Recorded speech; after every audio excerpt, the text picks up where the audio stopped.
part of the Press Play Podcast Network.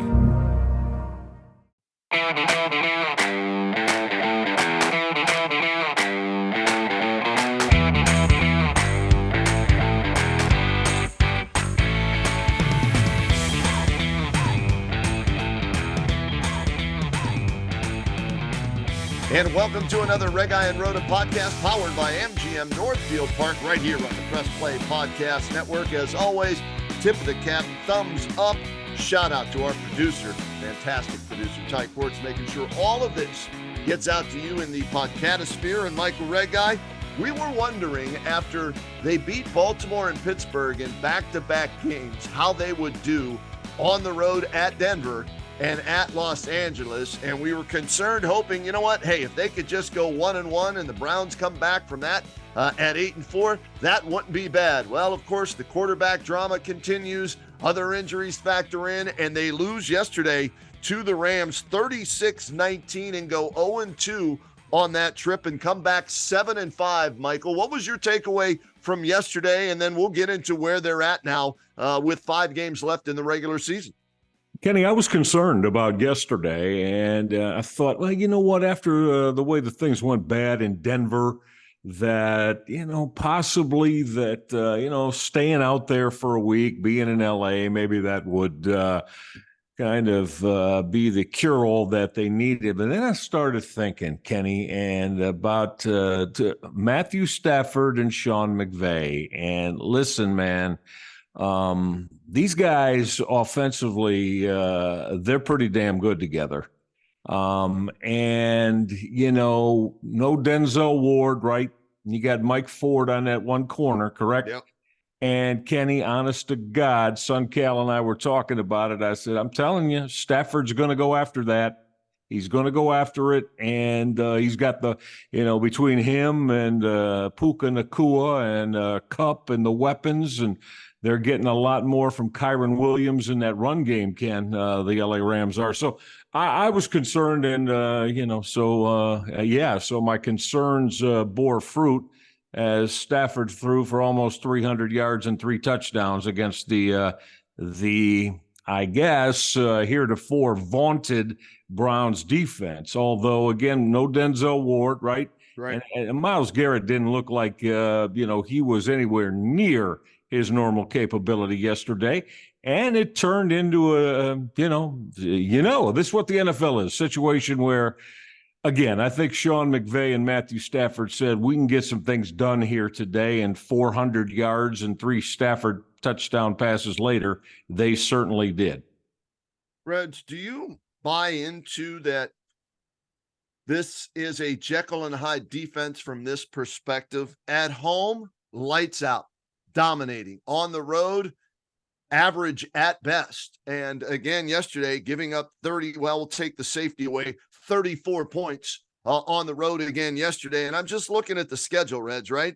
26 at Pittsburgh, 38 in a win at Indy, 24 at Seattle. Baltimore, they win but give up 31. At Denver, 29. And now yesterday, 36. And then you compare that to, 27-3 against Tennessee, 24-3 against Cincinnati and home. It's like a night and day difference with this defense. You buying into that? And do you have any idea why? I don't want to buy into it. It's not something that you want to say, yeah, this is a football team that just, they get all that home cooking and they get it done at home. But then on the road, they've got a lot of holes and get abused.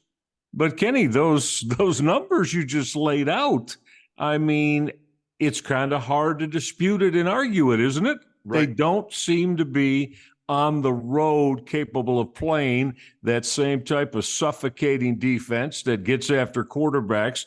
And on the back seven, certainly defense covers very well in the secondary. They don't look the same when they're away from Cleveland Browns Stadium, Ken. No, they're 2-4 on the road, Reg, and gave you those numbers. The fewest points they've given up on the road is 24, right? And we've seen them dominate games at home. The opener with a healthy Joe Burrow, 24-3 over the Cincinnati Bengals. They crushed Tennessee 27-3. They beat San Francisco 19-17 at home. So again, you look at Arizona 27-0, and then Arizona went and laid a beat down on the Steelers in Pittsburgh yesterday. Now, granted, Kyler Murray was back at quarterback, so that makes a difference, but still. And we love Jim Schwartz. We've heaped praise on Jim Schwartz, and deservedly so. But hey, you know what? As we've said, we call it like we see it, and that's 6 road games now where they're 2-4. And yes, they have issues, but so do a lot of other teams throughout the league. And to have another defensive lapse like they did yesterday, minus a Denzel Ward, I get it, not 100%. Myles Garrett, but still to give up 34 of the 36, with the defense to a team that's under 500, even though they have some weapons, that concerns me moving forward, Reg. Well, it does. It does. And getting back to yesterday specifically, okay. And I don't think that this was mentioned. If it was, fine, by the broadcast team yesterday. Was it a Fox game yesterday or I can't remember. Fox game yesterday. Yeah. Jim Schwartz was Matthew Stafford's head football coach for 5 years with the Detroit Lions. So, Jim Schwartz knows all about Matthew Stafford. I don't think you could pick a better defensive coordinator that, if he knows all the real good things, he knows all the things that, could be suspect and susceptible. But so for that, and again, I don't think it was mentioned yesterday, but so that Stafford versus Schwartz was won big time by Matthew Stafford and Sean McVay. Now, again, granted, okay, you want to be there with a full deck. The Browns didn't have the full deck, but Kenny, you and I, we don't do the injury thing. I mean, look, everybody's hurt in the NFL, and so the Rams and Stafford took big time advantage of what they felt would be some holes in Jim Schwartz's defense yesterday. And you're right. I mean, I think the world of Jim Schwartz. There's something to this home road thing. I'm glad you brought it up because they don't look like, whether it's schematically, whether it is just, again, having to play on the road in the National Football League. Again, they're not the same. Either side of the ball, really, home road. So we're going to see here during this next stretch, because, Kenny, to me, 4 of these next 5 football games, 3 for sure, maybe 4, have to be W's for the Cleveland Browns. Have to be. Yeah, if they want to get in the playoffs, Reds, 10 maybe get you in, but 11 probably stamps your ticket to the postseason. So we'll see what they do. They've got Jacksonville at home, followed by Chicago. So back-to-back home games, right? Those 2. Then you're on the road at Houston and CJ. Forget Rookie of the Year. CJ Stroud's making a case for MVP in the league the way he's playing at quarterback for Houston. And you're there and in their building. The Jets stink, so you would hope that's a home victory right there. And Cincinnati stinks. So those last 2, Reg, those last 2 are wins. So is there a way to get 2 out of the next 3? I think is the way I'm looking at it. And is Joe Flacco the guy, Reg? Right? We were joking, wacko for Flacco. They bring him in. He goes 23 of 44, 254 in the air, 2 touchdowns, a costly pick late in that game, was sacked twice, takes a safety late in the game.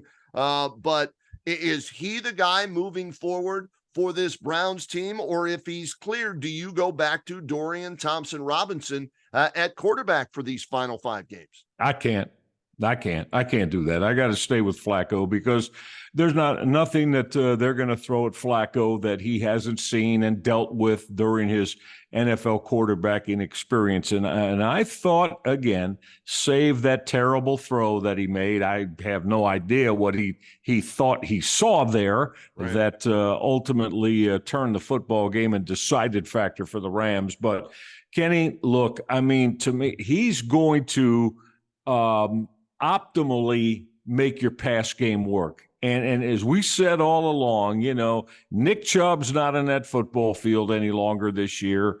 To me, I don't think the Browns can just with a run game get where they want to be. We said 11-6 when the year started. Well, now, to go 11-6, they got to win 4 of the final 6, correct?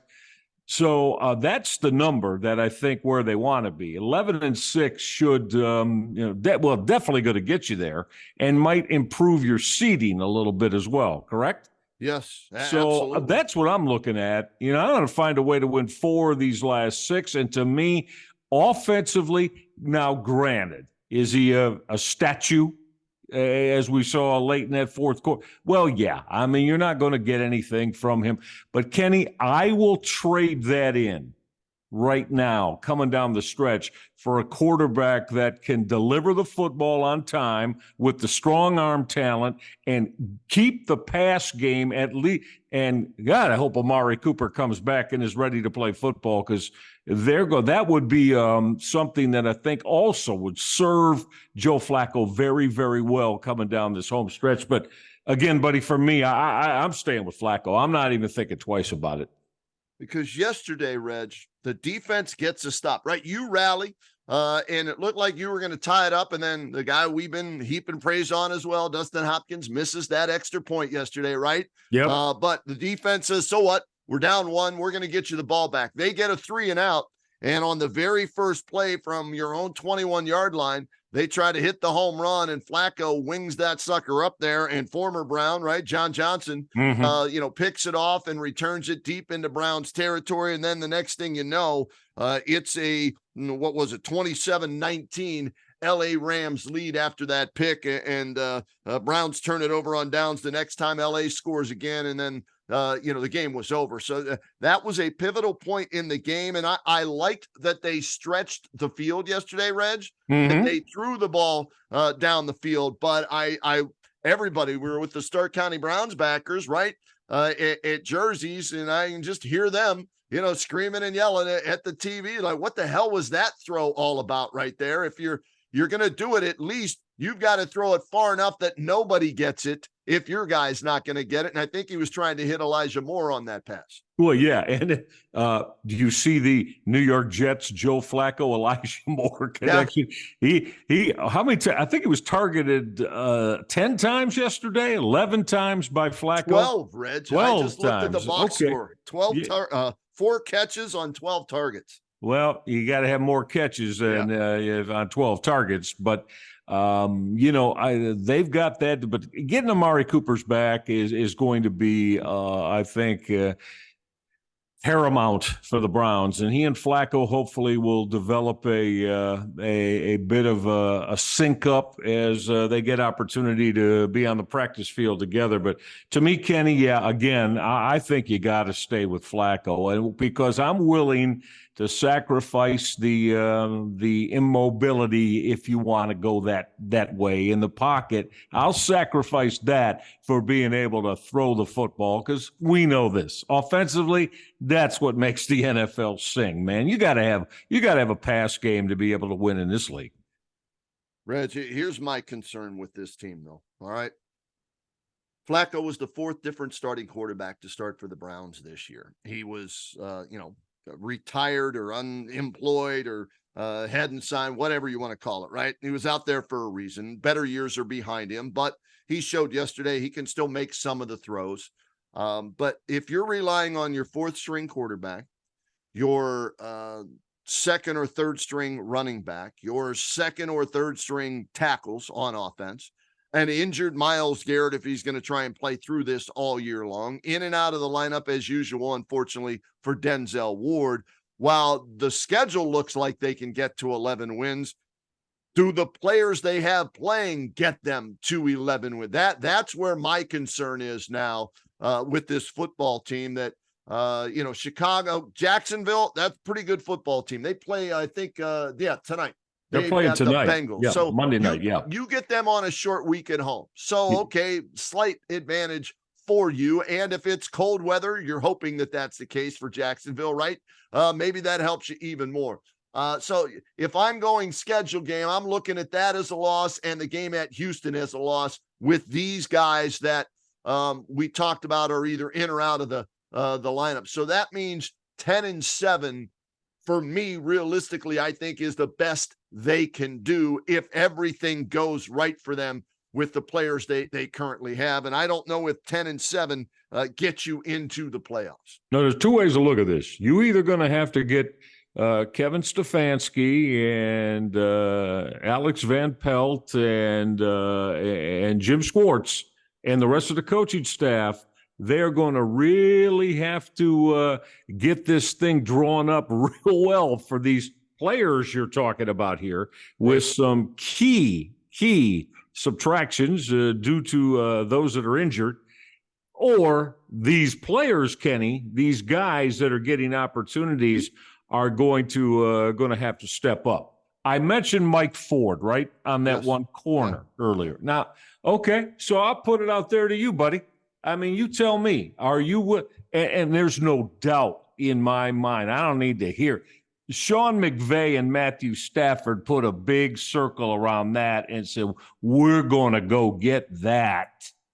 And no, that's exactly what happened and the way it went. So, again, I mean, you tell me, are you going to – Stefanski and his coordinators and coaches are going to have to get this drawn up so very, very well that guys that are in some cases backups can, or certainly not primetime guys that are going to be able to execute that? Or do you want to put it more on, well, no, okay, this is the big boy NFL league, young men. You're getting your opportunity. You got to go out and prove that you belong in this league.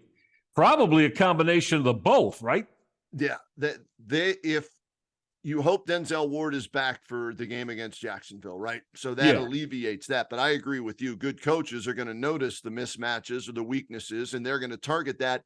And luckily, and you hate to say this, but injuries are part of the game. Luckily, Puka Nacua went down with an injury. Now, he did return, but not having him on the field for however many series, that saved the Browns defense because he was having a field day, with playing catch with Matthew Stafford and, Mike Ford out there, right?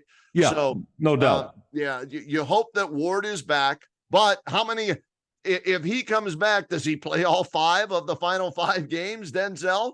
I hate to say it this way, but you can't count on him, right? Because he seems to always get injured, whether it's a shoulder or concussion. Right. It's not because of his capabilities or talent. That's fine. Very good. His problem is availability. Yep. As you said, I mean, it's hard to say that we know Ward will be able to play the final 5. Well, we don't know that. They don't know that. That's his history. He's great when he's out there, but many, many times you don't have him out there. So, again, expect the same thing, Kenny. I mean, Stafford and McVay saw it, did it. If Denzel Ward's not on a football field and you got Myles Garrett playing at less than full capacity, well, expect opposing offenses to go after that. That's what the league is made of. So you got to find a way. That's why I say to me, I'm putting the coaches in here too. They are going to have to do their best work, Ken. Stefanski, his coordinators, his position coaches, they're going to have to do their best work to get this football team, I think, where they need to be.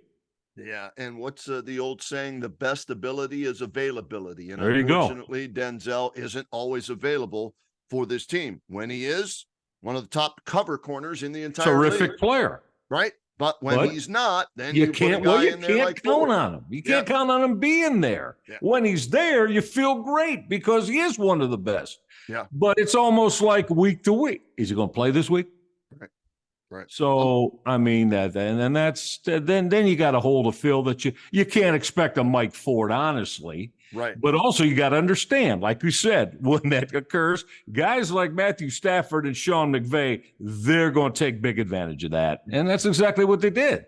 And to compound that problem, no pressure on Matthew Stafford yesterday. None. Not sacked one time. Nope. So now you're asking a backup in Ford to cover longer because there's no pressure, and that leads to what we saw yesterday. And we'll see. Here's the good news for the Browns. Remember, 7 teams make the playoffs in both the AFC and the NFC. So the top 7, the top 4 are your division winners, and then 3 wild cards. And right now, Reg, as I look at the standings, Pittsburgh is in the 5 spot in the wild card race. That won't last. They were brutal yesterday, just awful yesterday. And they lost Kenny Pickett to a foot injury. Mitch Trubisky, I know he's a local kid from Mentor and everything, but oh boy, the Browns are sixth, and then you've got Indianapolis and Houston tied for the seventh spot. Now, I say Pittsburgh's fifth and the Browns are sixth. Actually, Pittsburgh, Cleveland, Indy, Houston are all 7-5,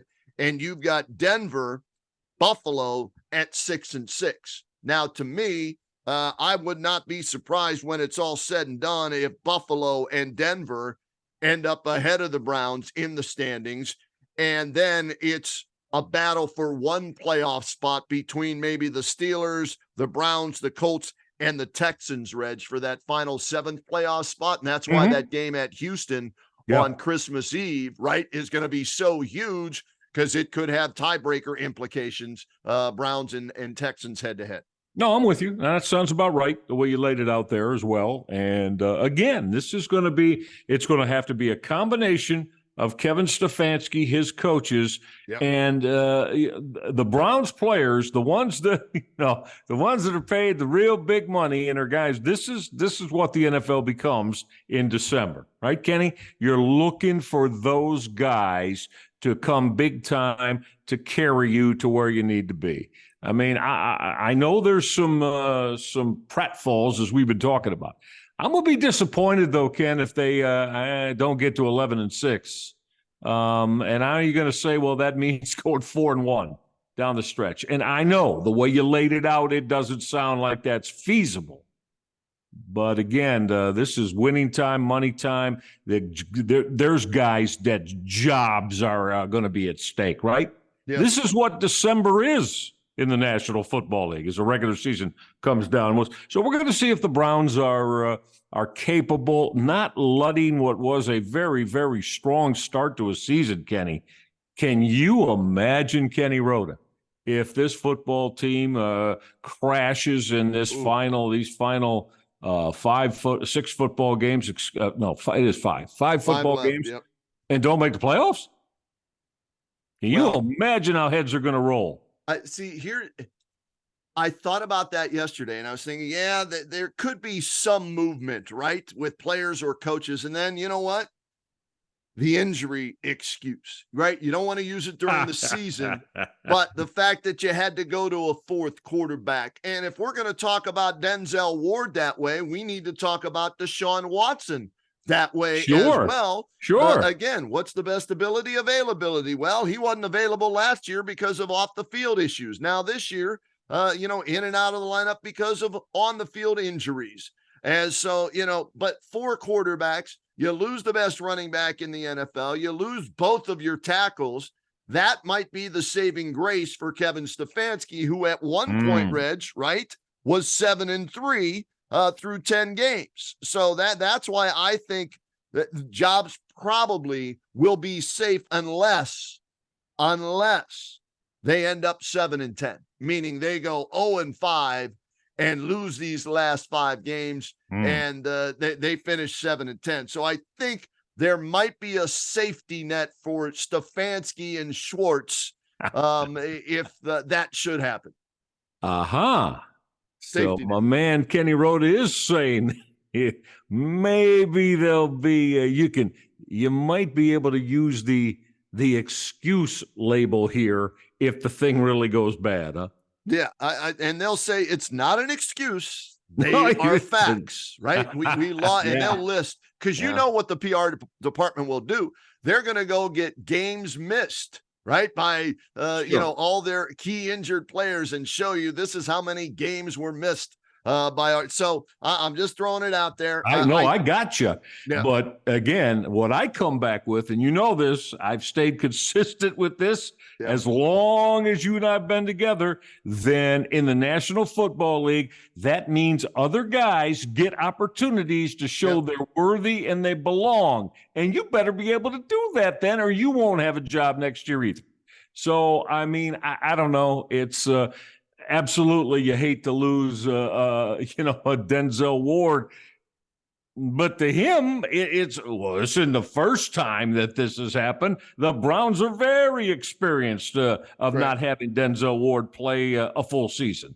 So, I mean, again, I had a bad feeling about yesterday, Kenny, and my biggest bad feeling came, I thought, because to me, he's a top 10 quarterback in the National Football League.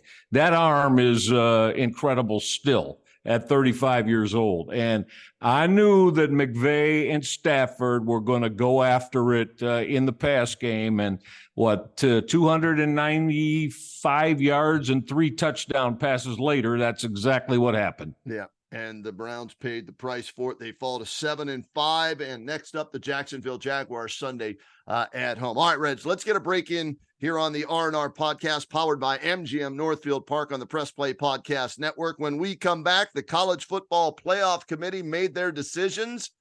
And boy, was there a lot of talk about that. Did they make the right decisions in a number of areas? We're going to dive into that and talk a little OHSAA state finals that we were both at over the weekend in Canton at Tom Benson Hall of Fame Stadium. All that coming your way when we return on the R&R podcast. What's up, everyone? I'm Holly Wetzel. And I'm Tybus Powell. And we are your hosts of the Orange is Oranger, a Cleveland Browns podcast on the Press Play Podcast Network. We give you all the dog pound coverage that you'll need to get you through the regular season, hopeful postseason, and I'd say off-season, Tybus, but is there really ever an off-season for this team?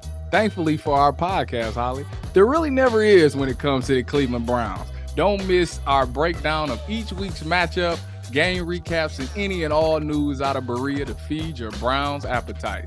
As we know, Holly, dogs gotta eat. Yes, they do. So hit that subscribe button and never miss an episode of the Orange is Oranger, Cleveland Browns podcast on the Press Play Podcast Network. Hey everybody, it's Sam Amico from Cavs on the Break NBA podcast. Be sure to give us a listen for all your Cleveland Cavaliers recaps, analysis, breakdowns, draft talk, free agency. The list goes on and on. Give us a listen, Cavs on the Break NBA podcast.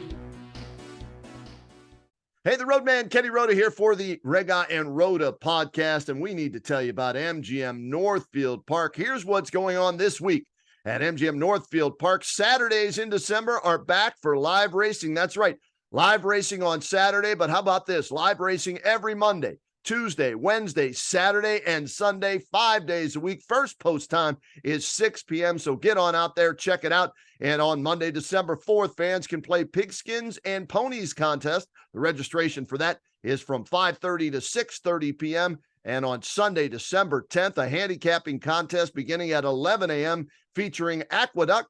Winner will be paid the next day, and the Racino will have 3 amazing events going on during the week.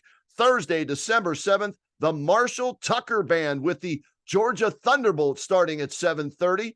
Friday, December 8th, Brian Regan beginning at 8 p.m. And then on Saturday, December 9th, one of my favorites, Southside Johnny and the Asbury Jukes will be playing starting at 8 p.m. All that happening at MGM Northfield Park. And tell them Reghi and Roda sent you.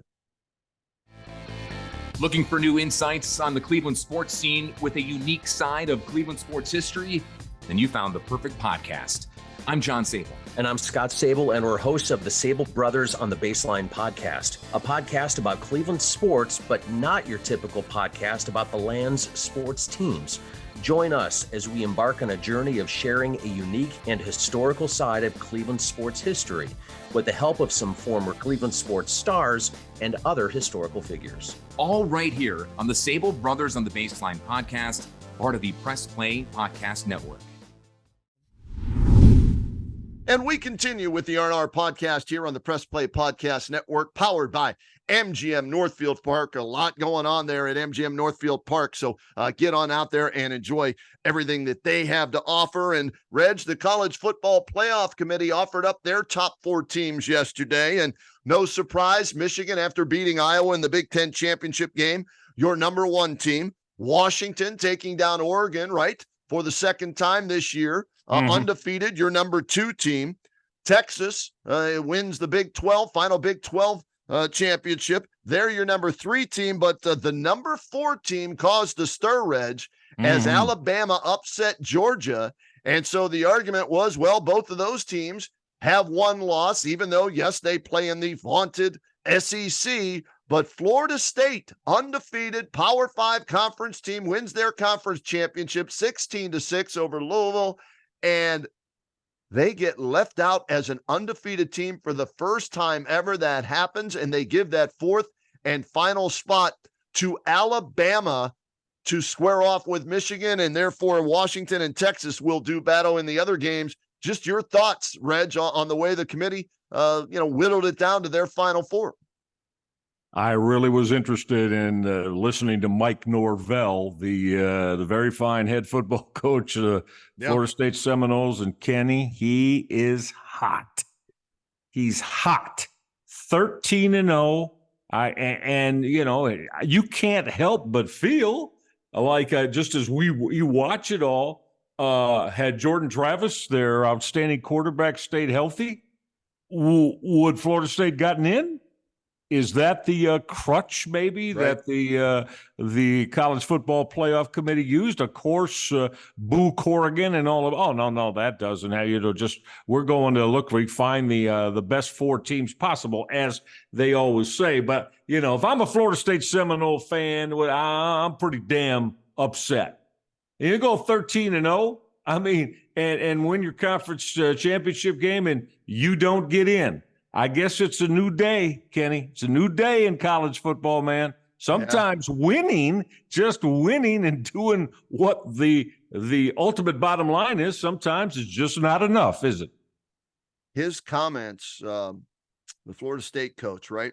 Yep. I'm disgusted and infuriated with the committee's decision today to have what was earned on the field taken away because of a small group of people who decided they know better than the results of the games. What is the point of playing the games? Do you tell your players it's okay to quit if someone goes down? Do you not play a senior on senior day for fear of injury? Where is the motivation to schedule challenging non-conference games? We are not only an undefeated P5 conference champion, but we also played 2 P5 non-conference games away from home and won both of them. I don't understand how we are supposed to think this is an acceptable way to evaluate a team, end quote.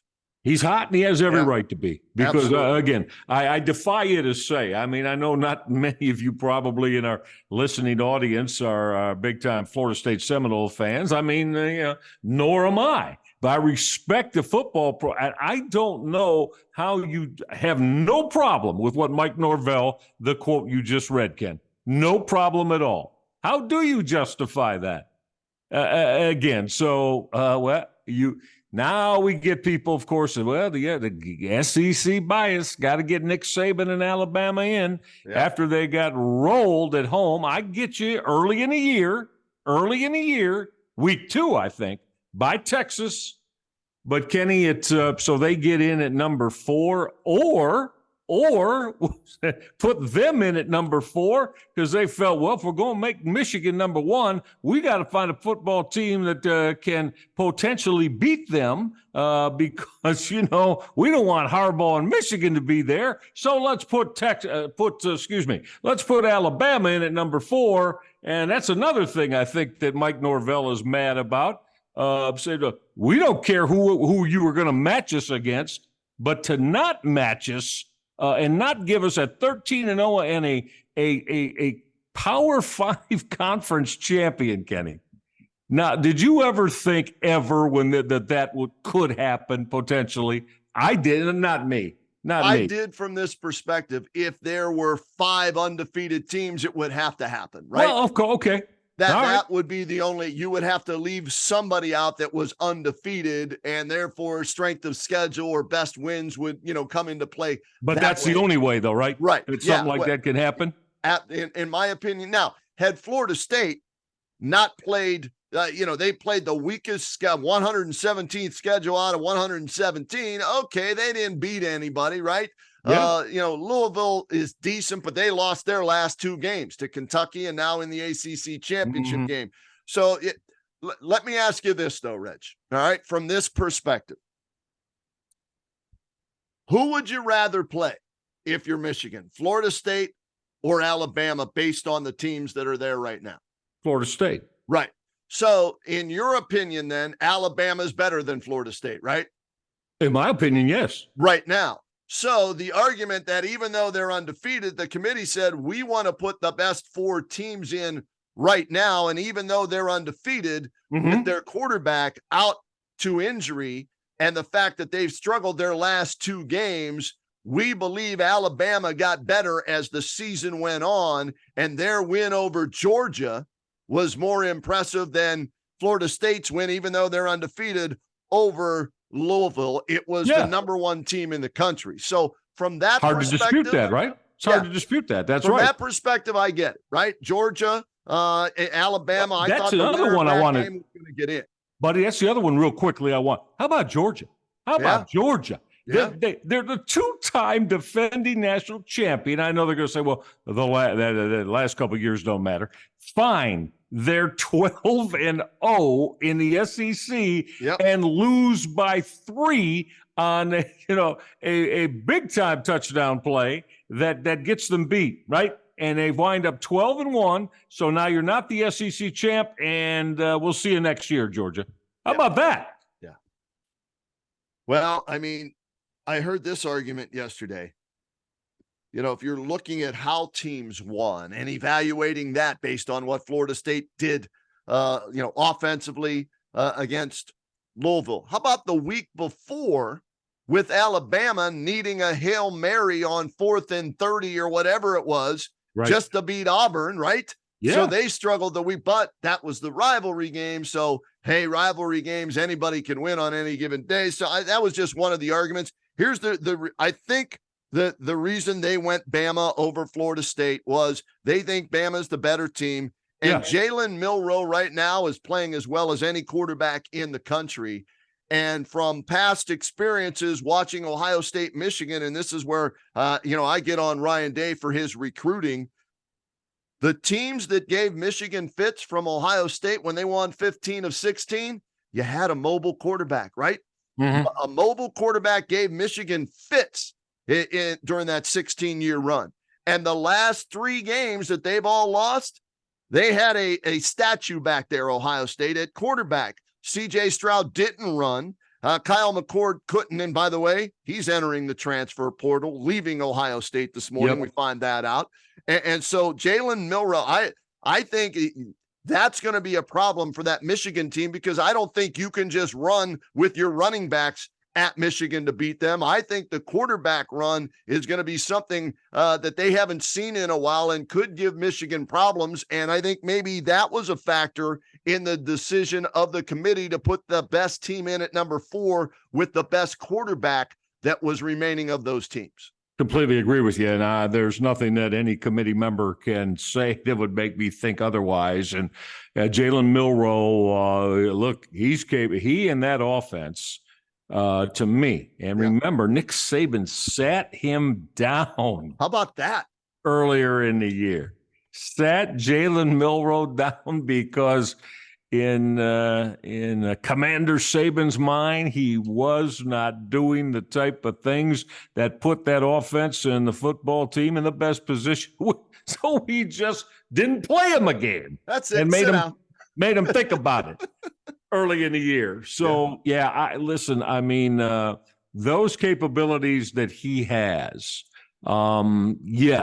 that if you're going to really give Michigan's defense a problem, a quarterback that can get some things done with his legs, and maybe even they'll be by design, Kenny. I don't just mean breaking the pocket down. By design, I think probably if you're going to get after Michigan's defense, you got to have a quarterback that can do that, and Jalen Milroe certainly can. Yeah, so that to me, I think, was a factor in it as well. What about Washington, Texas? I lost money on it, Reg. I thought Oregon, they were the favorite. I thought Oregon was going to go in and second time around, learn from their mistakes. Bo Nix, Heisman Trophy game, right? Win this game, get in the playoffs, win the Heisman Trophy. I thought they were, and hey, I got to give Washington credit, man. Michael Penix Jr. and Washington found a way to get that done. They're undefeated at 13-0, and they're going to take on the Texas Longhorns. Steve Sarkisian, what a job he's done with that football team right now. I love the matchups. I think these are two good matchups for the college football playoffs. Well, they are. And again, saying I'm a little surprised that Florida State 13-0 doesn't get in. Georgia, two-time defending national champ, loses by 3 in their final game of the year. So they're not even they're done now, except to go to a bowl game, a New Year's Six game. But yeah, so when you look at it, I favor Texas a little bit in that football game. Okay. As good, and you're right about Michael Penix. He's terrific. He and that offense are terrific. But I think Steve Sarkisian has got enough versatility and has enough speed defensively that they're going to be able to do a job on that receiving core for Penix. So again, you said it. I think they're both going to be. I'd be real surprised if both of these games were decided by anything more than a touchdown, Kenny. Yeah, I think it's going to be close. I'm not sure which way I'm going wagering-wise. I'm going to wait and see because we got a long time. We're going to get grades on some players that may not be eligible to play, injuries that occur, before this game. And guys who take off. Maybe say, I'm not going to play in that game. Yeah, I'm going to go to the transfer portal. Right. Like Kyle McCord did. Yes, exactly. And Buckeyes, I think there's 6 players that have entered the transfer portal, 5 or 6 already for the Buckeyes. And they're playing in a meaningless bowl game against Missouri on December 29th. So maybe Devin Brown gets to show what he could have done if he were given the opportunity.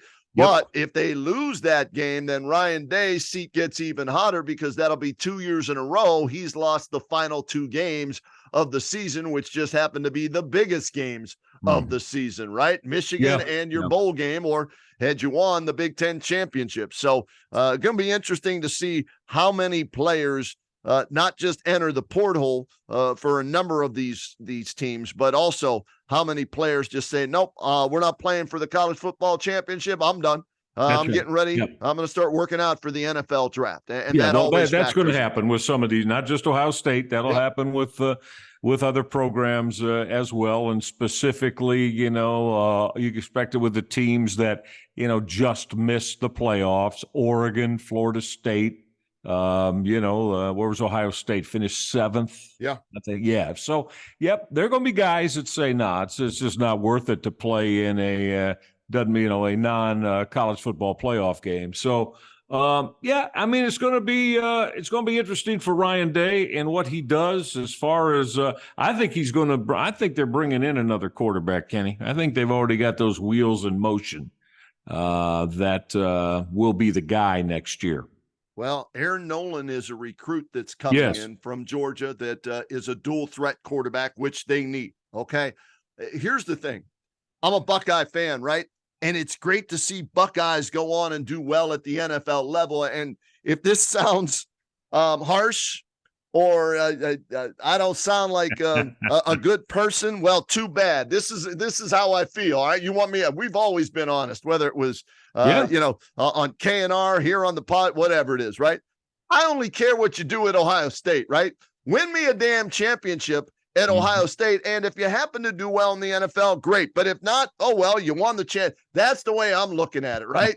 So get me a quarterback that may not be, NFL starting quarterback caliber, right? But gets the job done at the collegiate level. And right now, dual threat quarterbacks are needed in college football, especially when you're playing against bully ball at Michigan. You need that dual threat guy that can chuck it and run so they can hold you to 86 yards rushing for the entire game or whatever it is on a regular basis now. So that's the way. So this Aaron Nolan kid, I got to start studying on. And then the transfer portal, right? One of their best quarterbacks in recent years was acquired in the transfer portal when Fields left Georgia and came to Ohio State. So that's going to be real interesting to see who the quarterback.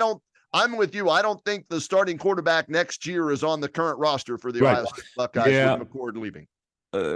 Keep an eye on the Arkansas program. Okay. The young man's name, KJ Jefferson. I believe that quarterbacks for the Arkansas Razorbacks, I kind of have a feeling, have a thought that he is high on that Ohio State wish list. I might have not just gave the name correctly. All right.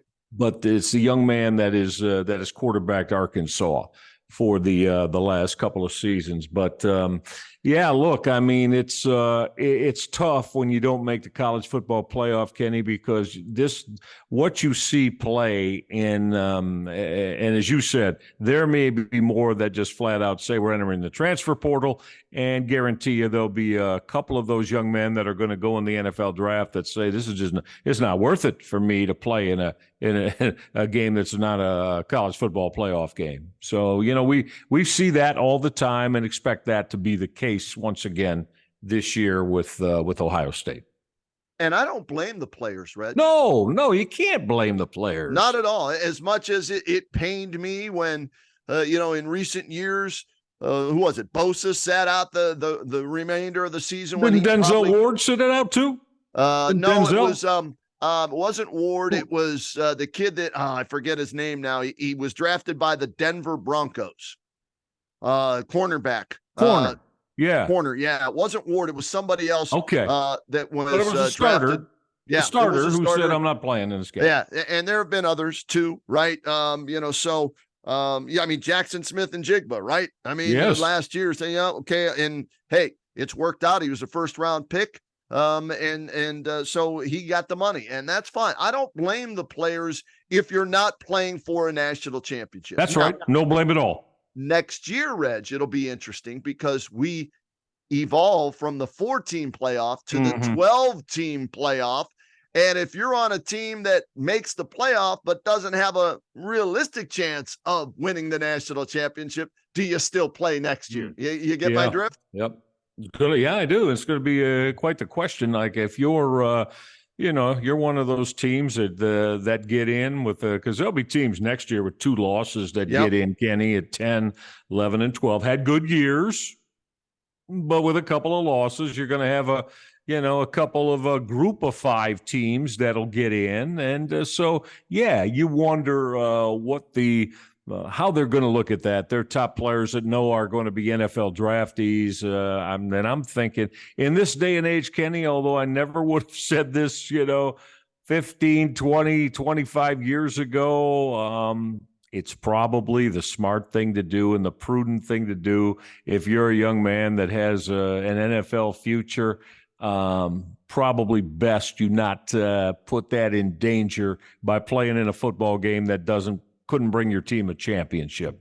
Yeah. So we'll see how this plays out, and we'll keep an eye on it and break it down here on the R&R podcast throughout the bowl season, if you will. Reg, before we get out of here, we were both in Canton for the OHSAA games, state championship games. We called, as you did, the Massillon-Hoban game, and the Massillon Tigers, by the final score of 7-2. They hit a 3-run homer in the first inning and then a grand slam in the bottom of the ninth to put it away. But this game that we called, you talk about 2 stellar defenses getting after each other. Yeah. My goodness, Tim Tyrrell's team and Nate Moore's team, arguably the 2 best defenses in the entire state, regardless of division. And it came down to who would make more mistakes, and that happened to be Hoban. And Reg, they had a list of mistakes. I counted 10 mistakes that Hoban made, and yet they still had a chance on 4th and 8 from the 17-yard line to throw a game-winning touchdown pass. But kudos to Massillon for winning 7-2 and winning their first ever playoff state championship. How about that? After all that success and being the top team in the state of Ohio, many people didn't believe that was factual. It is the very first state championship for the Massillon Tigers. And congrats to Nate Moore and all of his coaching staff and the players. Kenny, I got to be honest, as calling that game, would I have liked to have been able to be describing a couple of more excellent drives and offensive plays that got in the end zone for touchdowns? Yeah, but as you said, defensively, it was just a showcase for both for both Massillon and Holben. And Kenny, you look at it. I think if you're listening to us, watching us here in Northeast Ohio, it is a pretty strong championship weekend in the 7 divisions for the programs here, the tremendously talented programs here in Northeast Ohio. 5 titles, right? 5? Yep. Here we go. Division I, St. Ed's, 3-peat. They're 7th overall. They win the Division I state title. We told you Massillon, their first ever in the playoff era, 25th overall in their history. They win the Division II state title. Division III goes to Toledo Central Catholic. They go back-to-back. Last year it was D2. This year D3. Their 5th overall title. Glenville goes back-to-back. Ted Giddens Sr., after all those years never winning, right? Some wonder, though, how is he only in Division 4? Why isn't he in Division 2 or Division 1? That's a debate for another day. But anyways, they win back-to-back titles in Division 4. Division 5, Lake County Perry High School wins their first ever, I believe, state title. Kirtland in Division 6, Tiger Laverty and Company picks up title number 7 in their illustrious high school football career. And Maria Stein, Marion local, nobody going to beat them, it seems like, anytime soon, Reg, in Division 7. A 3-peat and their 14th overall OHSAA playoff title, the most in the history since the playoffs began in 1972. Yeah, those small schools over there in the western side of the Buckeye State, right? A lot of them are probably closer to the Indiana border than they are of making their way to Canton to play for a state championship. But they have been absolutely dominant with 14 state championships. So I really always enjoy it. I'm thrilled to be able to call a game. And I know you guys, on the radio side did as well. So another outstanding year for Ohio high school football wraps up with 7 state champs. Yeah, and I got to give WHBC a plug. We begin our 80th year of high school football coverage next year. It'll be I'll be there 11-10 officially on the radio, though, 10th season. So looking forward to being a part of that. And kudos to the city of Canton, Hall of Fame Village, the Pro Football Hall of Fame. Great job hosting, and they got it locked up for 3 more years now. With the OHSAA, that the state finals will be in Canton, Ohio.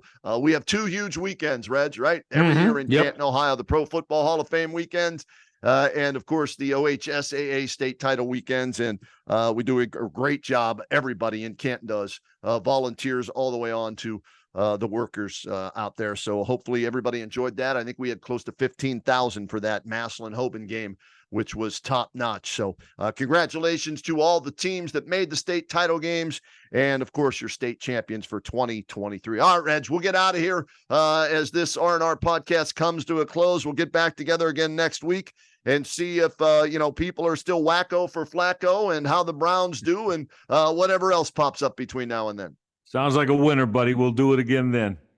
Again, shout out to our producer, Ty Courts, for making sure all of you get this on a regular basis. Find us on the Press Play Podcast Network or anywhere podcasts are found. Subscribe, by the way, so that way when we do drop a new podcast, you are notified and you can listen ASAP to the R&R podcast.